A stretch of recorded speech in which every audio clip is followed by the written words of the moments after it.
Yeah, this game's a bit of a weird one. At its best, it's a decently fun and unique feeling platformer.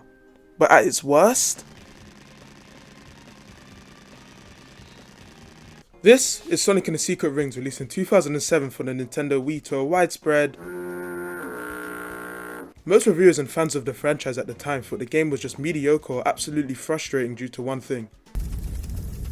Yeah, this is the era of gaming where every developer for the Wii was experimenting with motion controls. And I mean, motion controls can be fine, but most of the time they end up feeling forced into games as a gimmick and ruin the experience as a whole. You see, in this game, Sonic's movement is entirely based on motion controls, which makes this game so much worse than it needed to be. Things like basic platforming. What the f*** happened? Just moving around obstacles can feel painful or damn near impossible to do properly. The fact that this game is built around a gimmick like motion controls makes this game forgettable for most people. You see, this game released shortly after the bombshell that was Sonic 06, so not only were most Sonic fans still processing whatever the hell that game was, they just didn't care about Secret Rings when it released. Not me though. This game holds a special place in my heart. It was the first console Sonic game I had ever played growing up, so I have some sort of attachment to it. Doesn't mean I like it though.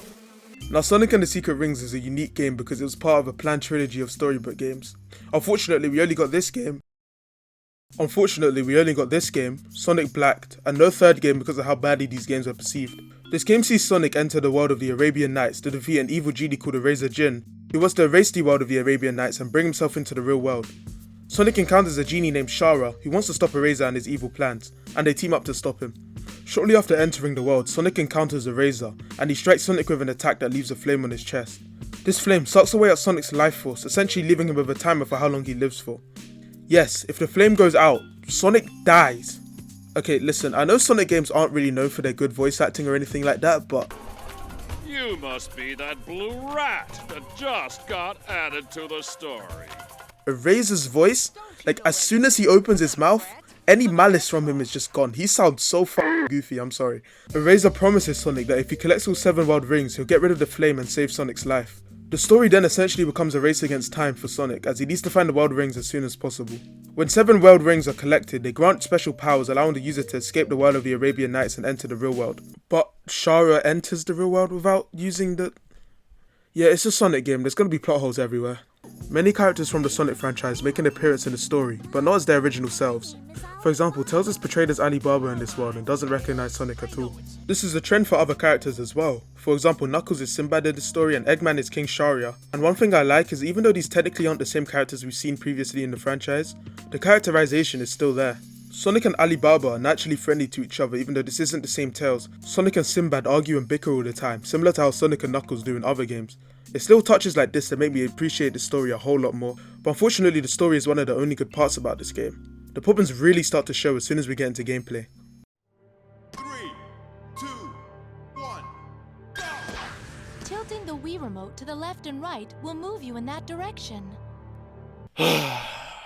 Okay, so this game is an auto runner, and if that isn't bad enough, you move Sonic left and right by tilting the Wii remote.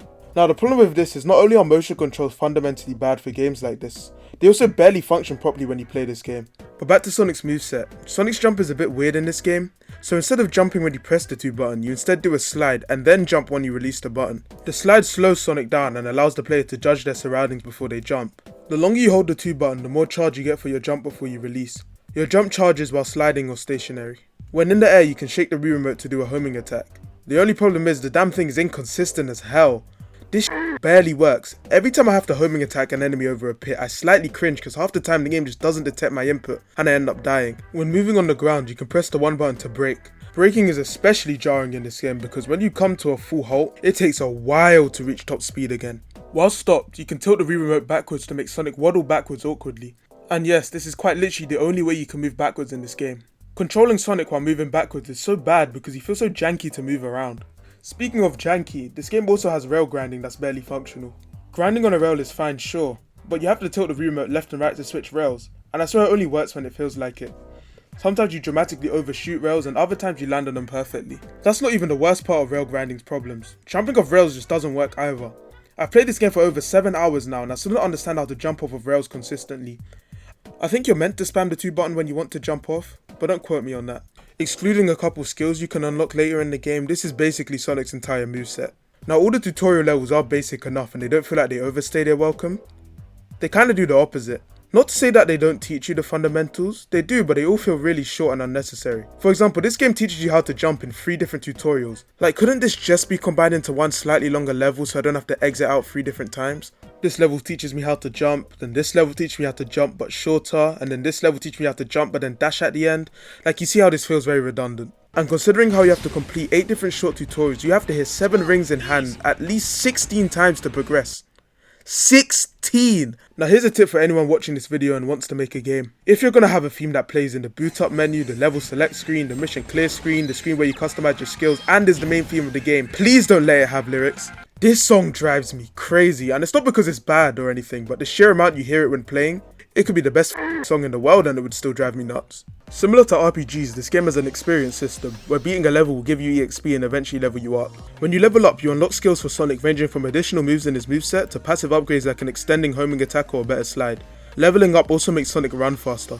Some of these skills are a necessity, like the backstep, which allows Sonic to do a backflip to move faster backwards. I mean, when it works. The fuck happened here? And other skills are just stupid. Ah yes, the perfect reward for playing the game. I get to control my character better. Well done, Sega. The skill system in this game leads to one big problem I have. Playing through a lot of these levels for the first time isn't fun. This is something that I'm going to go into more detail on when I get to the levels, but 90% of the levels in this game won't be fun on your first run because you don't have certain skills, or Sonic isn't fast enough. Essentially what I'm saying is a lot of the skills just feel like basic quality of life changes that make the game bearable to play, instead of feeling like they expand in Sonic's moveset in a fun or creative way. After finishing the tutorial world, you move on to the first real world of the game, Sand Oasis. 3, 2, 1, go! First, let's find the king's palace. Yes, let's hurry.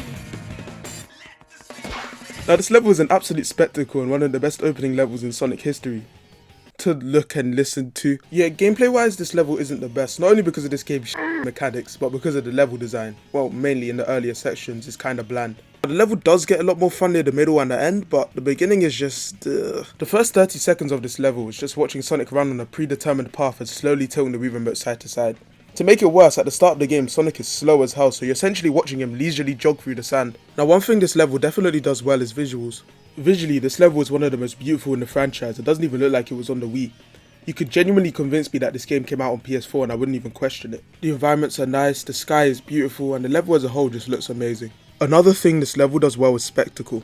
This game has a very dynamic camera that switches angles a lot to give the game a more cinematic feel. And it works. I mean, it's like covering Dookie with gold paint, but it works. On top of all of this, the music is amazing.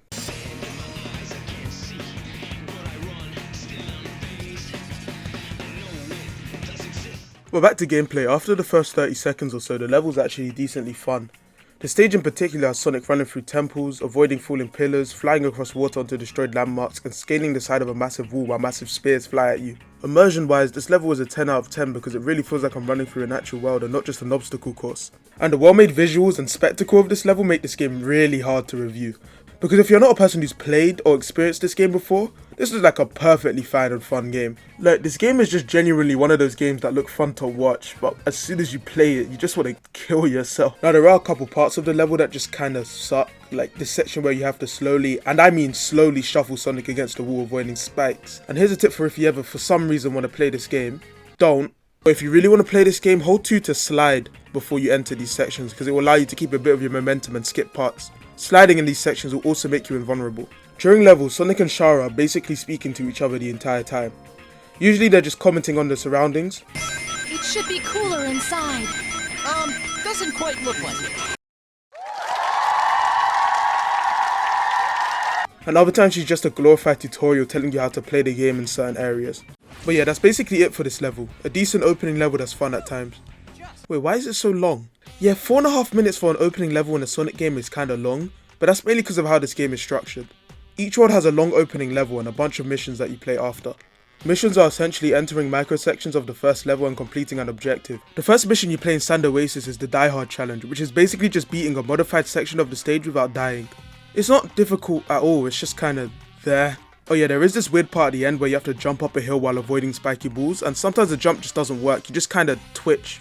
After this mission, you play a stage where you have to avoid breaking any of the jars scattered across the stage.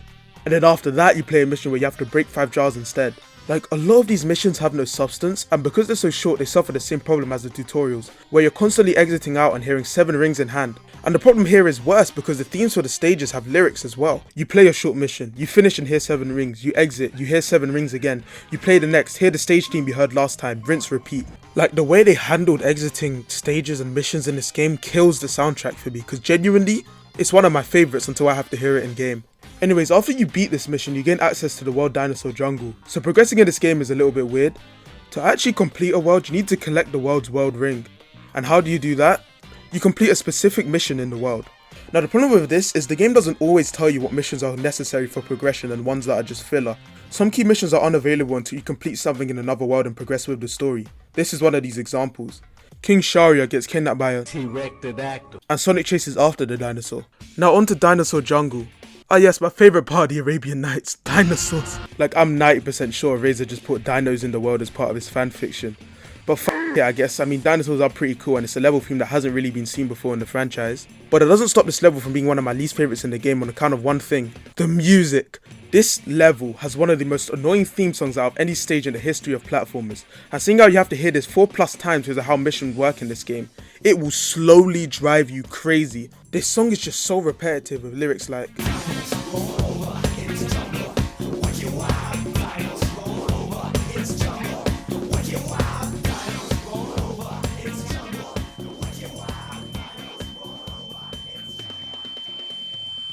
And yes, this is the whole song. The music isn't the only audio problem in this level though. The sound mixing is even worse. Now I know sound mixing isn't a new problem in Sonic games, but...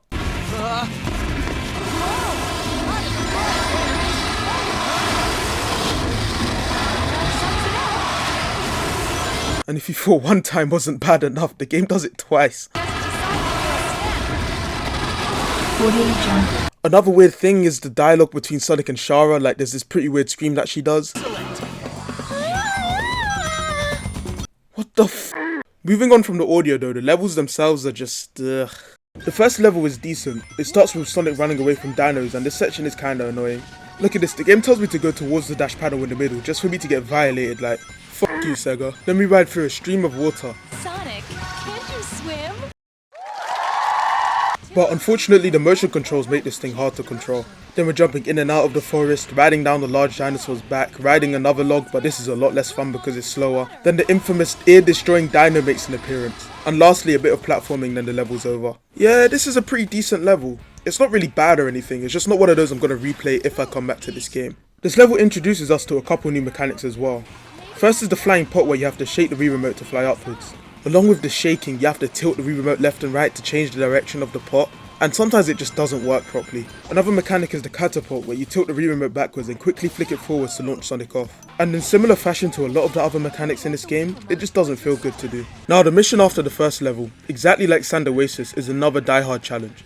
Once again you're going through slightly modified sections of the first level trying not to die. But unlike the Sand Oasis level, this level can go f*** itself. First of all, the enemy placement is terrible. Thanks, d***head. And there's another time where this log is so awkwardly placed that when you homing attack, you just get hit instead. Second, the level design just sucks. This chest in particular. And it doesn't stop there. Near the end of these stages there are these cactuses, and without prior knowledge of the level, you will get hit or die on certain occasions. There's this big cactus that looks like Sonic would just run around it, but you take damage when you go near it. Then the game blindsides you with this smaller cactus. Twice. Just honestly, what a terrible f***ing level. To make it worse, once you die you have to start the entire stage over again. And remember what I said about the music being repetitive? Like, it will start to annoy you from here. And because Sega is the goat of dropping back-to-back dog shit in their games, this level is followed by another terrible one. In this mission, you have to destroy 5 different genie eggs hidden across the level. The problem with this level is that it has some weird looping design. So basically, when you reach a certain part of the level, there's this ramp that loops you back to the beginning. See, this is confusing because if you're playing blind, you just assume that this takes you to another part, but no. See, what you're meant to do is jump out of a flying pot early, which isn't clear by the way, to access the second part of this level where you can find the rest of the eggs. This next mission is even worse. This mission takes place in the exact same area as the last, but this time you have to find 4 eggs and return them to their nests. There's no puzzle here, it's just running around the exact same area as last time, but for way longer because this mission is so tedious and just a massive time waster. Now, a weird thing you can do in this level is die at any point and reset the eggs, but keep your count. So if you really can't be bothered, you can just collect an egg, jump into the water, collect the same egg again and beat the mission. So yeah, Sega was on a 3-track run of absolute mid for these levels. When you beat this level you get the Green World Ring, but we're not done with Dino Jungle yet. After this is a rampage mission where you kill 10 enemies. This stage is flower enemies that are kinda annoying to deal with because they're completely still and take multiple hits to kill. And sometimes they close their weak spot, so you have to awkwardly move backwards or wait for the enemy to be vulnerable again. Other than that, it's a pretty standard mission. Now after this mission, we go back to Sand Oasis where a couple new missions are available to play. The first mission is collect 99 rings, which is really easy and there isn't much to say there. And the next one is a rampage mission where you kill 20 enemies. After that there's a Die Hard challenge, and then after that one there's a beat the clock mission where you beat the stage in under 120 seconds. And here's the problem, there just isn't really anything to say here anymore. All of these stages are so short and easy that they just kind of blend in together and they just feel like padding to extend the game time. But after these missions we finally get to face the first boss of the game. This boss is really easy honestly. Essentially all you do is run, jog after him and wait for him to slam one of his eyes into the ground. Then you homing attack up the body and strike the big eye on the core. After you get rid of both tails, the boss launches its big eye at you. And at first it's confusing because no reticle shows up, but you're meant to wait for the eye to start going backwards and then attack it. After beating this boss, we gain the first world ring. Okay, late note here, I realised I was wrong about something. You don't actually need to go to Dinosaur Jungle before finishing this world. You can just complete this world and then go on to Dinosaur Jungle. Honestly, I was just confused because the game lets you go to Dinosaur Jungle this early, and you kind of just assume you go there first. But back to Dino Jungle again, great segue I know. We only have one more mission to play here, then I never have to hear Wicked Wild again in my life. The last mission is a stealth mission, where you have to complete a stage without defeating any enemies at all. This level is actually decent and feels kind of refreshing because it experiments the most with its level design, and it forces you to take a new approach on how you play the game. Now it's not groundbreaking or anything, it's just pretty decent. Finally though, after beating this, we are out of Dino Jungle for the rest of my life. And we can move on to the third world of the game, Evil Foundry. Sorry about the video quality here, my recording software messed up and I'm not playing Secret Rings again to get more footage. This level, oh boy, this level has its problems. This level takes place in a molten factory, castle kind of thing, I don't really know, with these giant robot spirit things. After we pass the big guy, you enter this annoying shuffling section where you have to avoid the spiky balls. The third one moves faster than the previous two, so the timing will mess you up and you need to be near perfect to pass it. To make it worse, when you get hit you hang on the edge and you have to shake the Wii remote to get back on the ledge, but the animation takes so long you just end up getting hit again. Then you have this section with the doors. You know, you can just tell this section was meant to feel much faster, but Sonic is just hilariously slow. After that there's a part of exploding barrels. And then you get to this weird part with this unavoidable fan. Like, why is this here? No, seriously, why is this here? I can't wrap my head around it. Then after there's another part with these exploding barrels. They really don't like me. And then a lot of the rest of the stage is just running down long hallways with enemies or rail grinding down a linear path. And after a while it just kind of gets boring. I mean, there's this cool section where you run up a wall, but it lasts for like 3 seconds. But sadly, after that is one of the most jarring platforming sections in the game. Basically, you're jumping off of these pistons onto another one, and there's this one specific jump where I swear you just don't have enough height to reach it consistently. Okay, and this doesn't have anything to do with the jump, but I just wanted to show this off because I have no clue how I pulled this off. Okay, I know that was purely on me, but I was just so frustrated at the time that it caused me to rage quit the game entirely. Okay, take 2. After that platforming section, the final section of the stage is a downward spiral where our best friends the spiky balls come back. I'ma just call them spikies, I'm tired of saying spiky balls. But after you get past the spikies, the game just plays itself and railroads you to the end of the level. Like, I'm not joking here, you can literally press nothing and the game will complete itself. After beating the first level of Evil Foundry, you unlock the speed break and the time break. I've neglected to mention them, but you see these white orbs scattered across stages? These are what fill up your soul meter, and when it turns orange you can perform a speed break. The speed break is basically like the boost in other games, but it makes your screen an incomprehensible mess. I'm not joking, you can't see anything while the speed break is active. The speed break speeds Sonic up an insane amount and destroys enemies on contact, but you still take damage from spikes or other hazards. The time break allows Sonic to slow down time around him. So yeah, remember the fan from Evil Foundry? You're meant to use the time break to get past the fan. And if you remember, we don't have the time break when we get to that point in the game. So they created an obstacle that can only be avoided by using a skill you get after you beat the level. Let me reiterate, they created an obstacle that can only be avoided after beating the level. Since no new missions pop up in Evil Foundry, we need to go back to Sand Oasis for one last time. The last level we need to do is a race against this blue orb thingy named Uhu, where we use the speed break to beat him in a race. After beating him, we're told to head into the sky to meet Sinbad, who's captured in the next level, Levitated Ruin. 3, 2, 1, go! Oh my god, look at this stage. This level takes place on top of floating fossils with ruins on them, and the whole aesthetic of this level is just amazing and unique. This is by far the best looking stage in the game and it's not close. The sunset and the fact that we're this high in the sky is just beautiful. And the music is so good as well.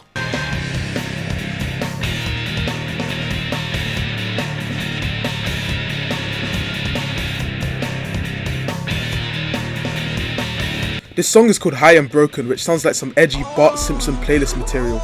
But ignoring that, along with the song sounding amazing, it's the only stage theme in the game without lyrics. Now hear me out, this level is my favourite in the game by a long shot, but god damn is it so awful to play when you get here the first time. Now I made this point earlier about stages not being fun to play when you first experience them, and that is in full effect here. Let me show you gameplay of someone playing this stage with all the skills unlocked and Sonic Max level. 3, 2, 1. Man, this wind is strong! It's blowing me back! That was close. Ha! No problem! Here we go, Shara! Sonic, slow down. Now let me show you what the stage looks like on your first playthrough. 3, 2, 1. The wind speed here is incredible. Be careful, Sonic. Can't even jump over the first ledge. This level has a mechanic where you're fighting against the wind in most sections. And I know I've said it a million times, but Sonic is slow. And when you jump, you lose all of your speed and get sent backwards a lot. Then there's even worse parts of the stage where you have to kill this golem in a room, but getting Sonic to move backwards is horrible. And this enemy has the same problem as the flowers from Dino Jungle, where it takes multiple hits to kill, and he can turn you into stone. But the stage redeems itself, kinda, with these speed break sections where you chase after golems on lit up neon paths. These sections are a visual spectacle. Still not perfect though, because when you get to this level your gauge isn't fully upgraded, so you kind of pause halfway and have to run on them normally, but you know, they're still kind of fun. Other sections exist as well, like the rope swinging and indoor side-scrolling sections. The side-scrolling sections are weird because you'd assume now that you tilt the Wii remote left and right to move, but nope, you still tilt forward and backwards. That's basically it for this level though, half fun, half mediocre. Now for the next mission, I'm not even going to edit this one down, you can just watch it for yourself.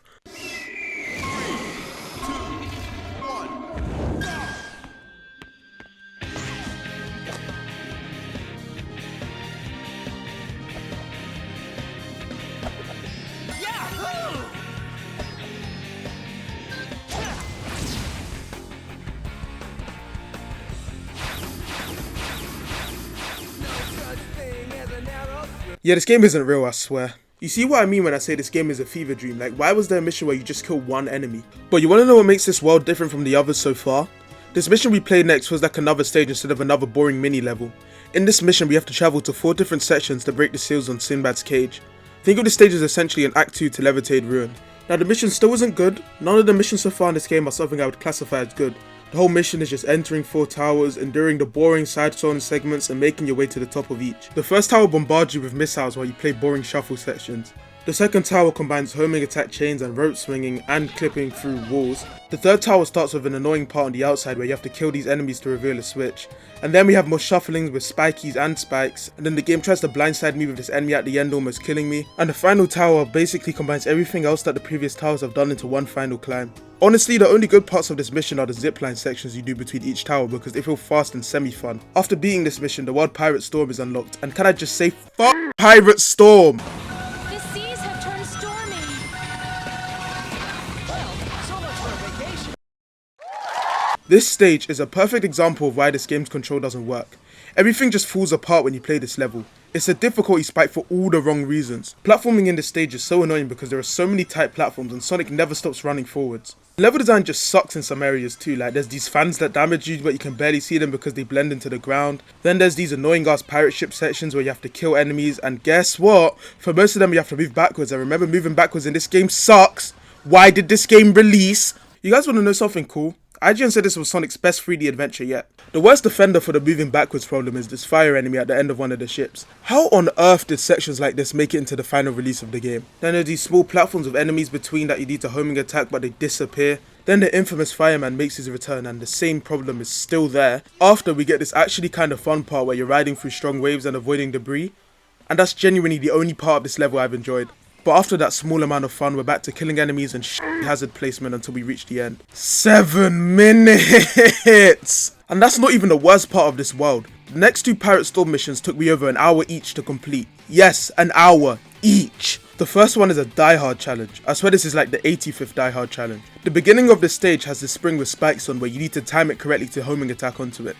Once you land the timing, you assume you just dash after, right? Wrong! You don't get enough distance to land on the next platform, so you just plummet to your death. What you're meant to do is wait a second and then dash. Figuring out this first section took me a solid 10 minutes to do. To add to that, sometimes I try jump on the spring and I just slide off the stage instead. After that is more shitty enemy placement. Can we get a round of applause for shitty enemy placement? I love this game. And now is the bane of my existence. This flying pot section can suck every inch of my schlong. Remember what I said about the motion controls not working when you need to tilt the pot? Now combine that with avoiding spikies to progress, and then combine that with the pot breaking in one hit. Then combine that with restarting the level as soon as you die and having to play through all of it again. This level caused me to rage quit hard. The difficulty in this level doesn't come from the design, it comes from the game itself. I don't feel challenged when I get to these levels, I feel frustrated because I'm wrestling for control over my character. I don't feel like I'm achieving anything when I beat the stage either. This level pissed me off so much that I just took a break and went back to Levitated Ruin. In Levitated Ruins, we only got 2 more missions to do. The first is another die-hard challenge where it's just boring side-scroll sections until the game tries to jump scare you at the end. Then another rampage mission. This one's really annoying because you have this outside part with the wind and the gargoyle is really annoying to deal with. Not only that, but this is a long mission too. It took me 4 whole minutes to beat. When you beat this mission, you get the blue world ring, which isn't really the most fitting colour for the level theme, but after getting the world ring, it's time to head back to Pirate Storm and lock in. Alright, we are locked in now. After several attempts, I found the best method to pass the flying pot section was to hug the wall on the left and time flying up to avoid the spiky. After that section, there's this weird part with a rail on the left and the platforms on the right. Honestly, just take the rail on the left, there's no need to go to the right. After that, it's just a short part where you avoid spikies and stage over. Honestly, once you get used to the terrible controls and memorize the earlier parts of the level, you'll eventually beat this one. After beating this rampage mission, we move on to a stealth attack mission, which is in the exact same place. Yay! I love secret rings. I love reusing the same segments of a level in 2 back-to-back missions. What a great game. Did you know IGN said this was the best? Yeah, I may have exaggerated a bit when I said they both took me an hour. This one only really took me 10 minutes. There are only a couple parts of this stage that are annoying. Like the same spring from last time is here, but there's an enemy to attack behind it, which makes the timing more precise. And another time is when you gotta switch rails over a pit. And the last one is just the same flying pot section as last time, but it's a lot easier because the spiky at the top is gone. But finally, after we get past those stages, all we gotta do now is a mission where we get 10 rings, which you can cheat on because there's a skill that lets you start with 5 rings. And then there's another rampage mission, which I'm really getting tired of. And after beating these, it's time to face the boss of the world.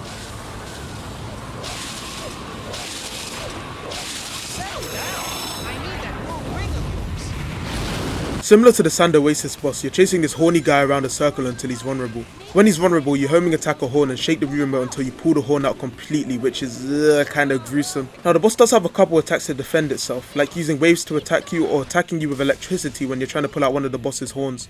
This boss is another pretty easy one. The only times I failed is when he caught me off guard, or other times when my homing attack just doesn't go the distance and I miss the target. One other thing you can do is use the speed break to stun him and make him easier to hit. That's basically it for the boss though, and after beating it we get the world ring and head back to Evil Foundry. We're back to Evil Foundry now and take a wild guess what the next mission is. A creative mission which is unique and doesn't pull from. It's another Die Hard challenge. This Die Hard challenge is genuinely terrible. Let me show you a compilation of all the bad things that happen in this mission.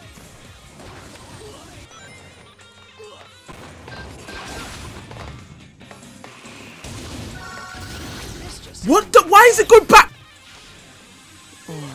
I'm getting sick and tired of these Die Hard challenges, and the further we go into the game, the worse the levels get as well. After this, we get the boss, the Ifrit Golem, and I will confidently say this is the worst boss fight in gaming history. First, the boss starts with sensory overload. I sense a strong power coming from the light on the Ifrit's head. Second, figuring out how to damage the boss is incredibly confusing because there's just too much going on screen. Bro, there's too much going on! What you need to do is homing attack on these lights on the boss's hands. There's only one problem. The boss is still shooting a million explosive barrels everywhere. The best way to avoid the explosive barrels is to use the time break, but getting hit depletes your meter so much that it's hard to keep the time break at all. Also, on top of all of these problems, it's a side-scrolling section, and if you remember what I said, you tilt the remote forwards to move. A lot of the times you're trying to get rings, but they're not aligned with the center you're on, so you have to tilt the remote left and right to line up, and it's disorienting because we're moving left and right. And in typical Secret Rings fashion, moving backwards still doesn't work. When you destroy all the lights on his hand, the lava rises and Sonic has to make his way up the Ifrit and attack the head. Now sure, this doesn't seem that bad, but you have to do this 7 times. Now the boss does mix it up a bit after the 5th hit or so the lava rises but the platforms don't show up, which confused the f*** out of me on my first attempt, causing me to die and restart the entire boss. What do I do? No f***ing way. What you need to do is stop on the ground to avoid the flying barrels flying at your face, and then wait patiently for the lava to sink again. After this, just hit the boss a couple more times and we're finally done with it. I never want to see that boss again in my life. After this boss is a kinda unique level where we're playing the first level in reverse to escape the factory before it blows up. Oh yeah, I forgot to mention the music in the world. It's okay. It's about as repetitive as the Dinosaur Jungle song, but it sounds way better. Who's gonna rock the place?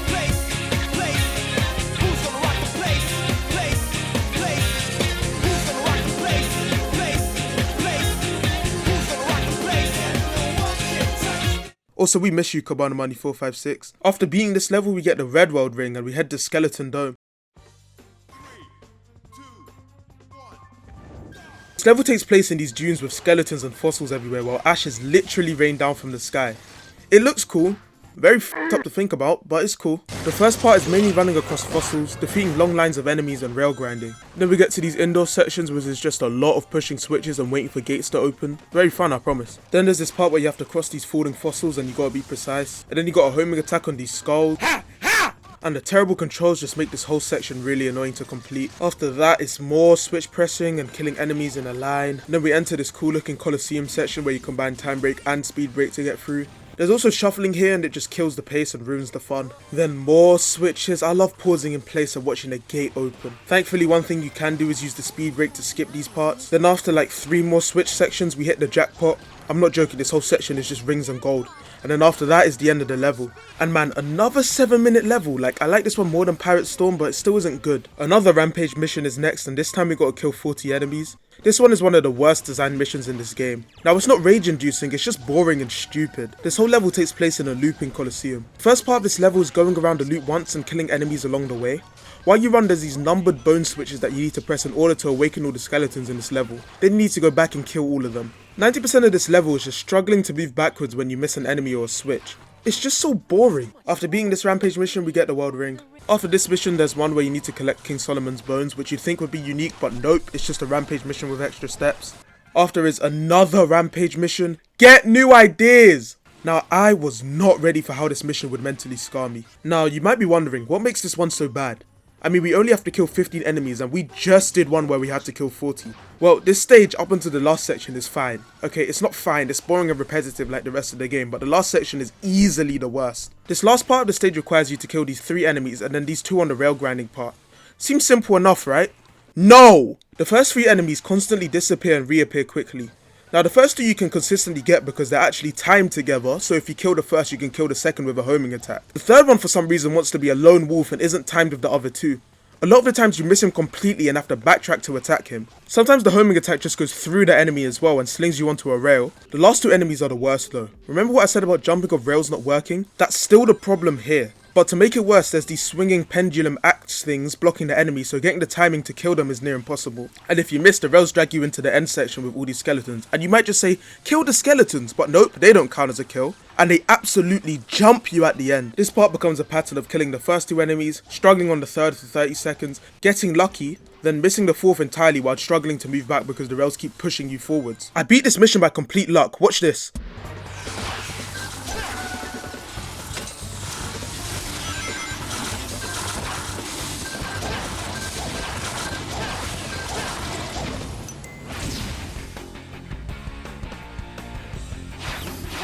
What the fuck did I kill? This level already established that killing skeletons doesn't work, so tell me this, what did I kill at the end here? Now, I'm not complaining since it took me 20 minutes to beat this level because of that last section. But seriously, what did I kill here? After beating this level, we are done with Skeleton Dome. Oh yeah, before I leave this world, there's one thing I forgot to mention, the music.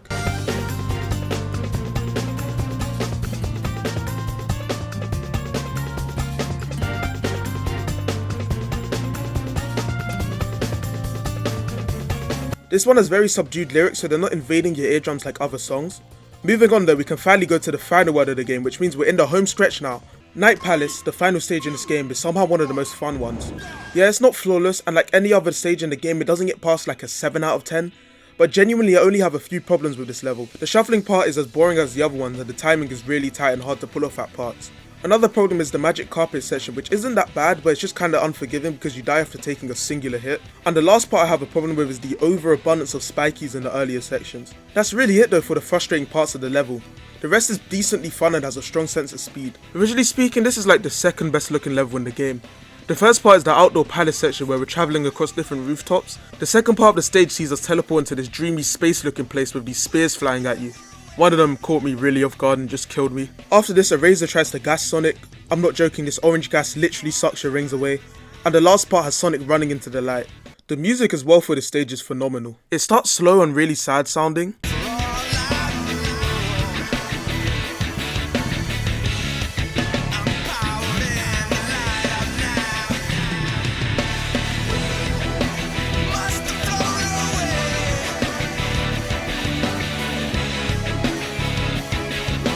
But then we get to the middle and it really kicks off.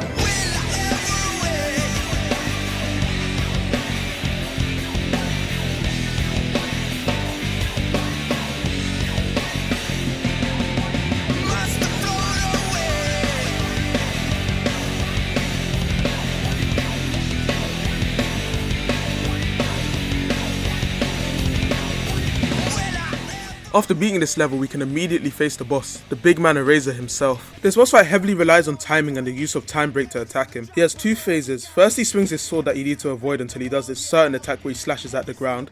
Jumping over that one and using the time break will allow you to attack his head and follow up. The second phase transitions to a side-scrolling section where you need to time your jump and attack him at the right time. This boss isn't hard, but it took me a while to get the timing fully right. After we beat him, we get the false ending where we're told we need to collect all 7 world rings. After that is watching a really long unskippable credit scene. What we need to do now is head back into Night Palace and complete a couple more missions. The next is another Die Hard challenge. Now I want to say I can give this one a bit of merit because it doesn't just take place in the reused part of the first level. Most of the level takes place in these space looking sections with completely new level design, and in these palace sections where the palace rotates and affects the whole level design. This level isn't really that hard and it's much less frustrating than the other Die Hard challenges in the game. This level is just significantly longer than most of them. The only part that annoyed me was failing one time to these spikes in the wall which I couldn't jump over, but that's really it. This level took me 5 minutes to beat and I will say it is decently designed for the most part. The next is a hands-off mission where you need to finish the level with 0 rings. These missions aren't new to this world, they just haven't been mandatory for progression so I haven't bought them up, or played any others. Now you can still collect rings along the way, you just have to finish with 0. So just make it through the stage and get hit by an enemy near the end to deplete your rings back to 0. Next is the final rampage mission. I never want to say the phrase rampage mission ever again in my life. In this one you have to kill 20 enemies in this looping level. This level loves to f with you when you least expect it, but I can't be bothered to commentate so just enjoy this montage.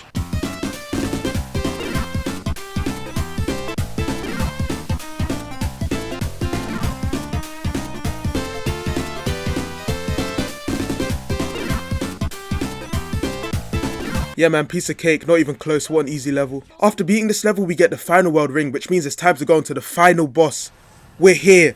Final cutscene time and Sonic makes it back to Eraser with all the world rings in hand. Eraser reveals that Shara was just using Sonic to get all the world rings, because Shara has romantic feelings for Eraser. Eraser also reveals that he's not gonna get rid of the flame, leaving Sonic to die. He then offers Sonic as a sacrifice, but Shara jumps in the way of the attack, almost killing her. Now, I know I've largely glossed over the story, but little moments like this are cool. This scene is a contrast to the opening because Sonic was the one who jumped in front of Shara in the opening to save her. Now she's the one saving him. Eraser absorbs the world rings and transforms into I can't pronounce that, and Shara gets sucked into the ring on Sonic's finger. Okay, so Sonic has a ring on his finger that Shara put there in the first cutscene. I just didn't mention it because it's not really central to the plot and this script is over 8,000 words long, I'm sorry. Sonic then also absorbs the world rings and becomes Darkspine Sonic.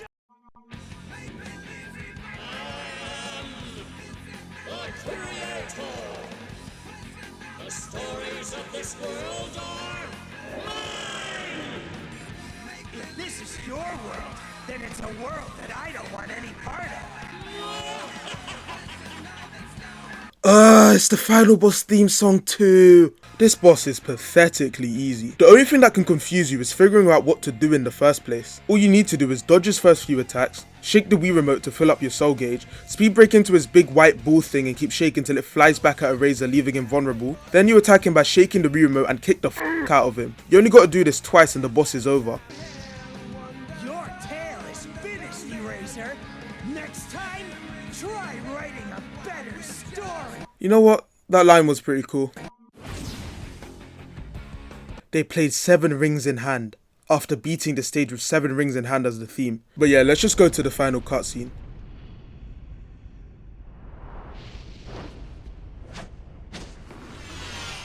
Sonic returns himself back to normal and uses this wish-granting lamp to grant himself 3 wishes. My first wish, bring Shara back to life.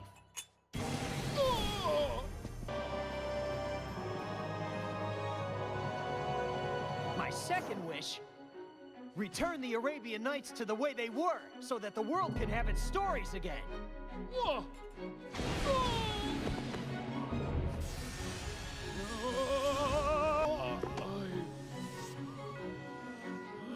My third wish, Eraser Jin, you shall live out the rest of time trapped inside your lamp as you were in days of old. Shara, I know you're there. Please stop him. We can start over. The two of us. I swear it. The world is mine. I cannot be denied by that filthy rat. What?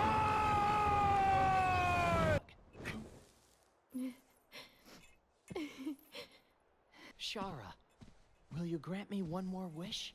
And for this final one, he wishes for handkerchiefs for Shara to use so she doesn't cry, because she did just kind of lose the love of her life, I don't know. Now, just let yourself cry, as much as you need to. You'll have plenty of handkerchiefs to help you through it. But yeah, that's it. That's Sonic and the Secret Rings. Like I said before, this game is just weird. For me personally, I give it like the strongest 5 out of 10. The game just has some cool ideas but isn't fun for most of it because of how repetitive it is. Completing this game took me about 7 hours, which is pretty long for a platformer. And I know that most of that came from me failing levels, but still. The only way I could really suggest this game to you is to get a complete save file from somewhere and just play the main levels. That way you have all the skills and Sonic is max level so he's actually fast, and the controls feel much more responsive. There are some other things this game has as well. There's a party mode which is just a bunch of short mini games you play with up to 3 other people. That's if you can convince 3 other people to play Secret Rings with you. Another thing is the special book, which is just extra content you can view like concept art or character designs. In levels there are these red things called fire souls which I forgot to mention. You collect them and boom, you can unlock more things in the special book. But me, I just never really went for these in my playthrough. Like, you can't expect me to go for extra collectibles when the base game itself just isn't fun to play. That being said though, this game is a bit of a guilty pleasure for me. Like I already mentioned, this was my childhood game. Like, this was the first 3D console Sonic game I had ever played. But you know, I would only come back to a couple levels when I come back. Like Sand Oasis, for example, Levitated Ruin and Night Palace are the only ones I really come back to. But yeah, that's all I really got to say for this game. This video took me way longer than I thought it would. Black Knight video coming soon though.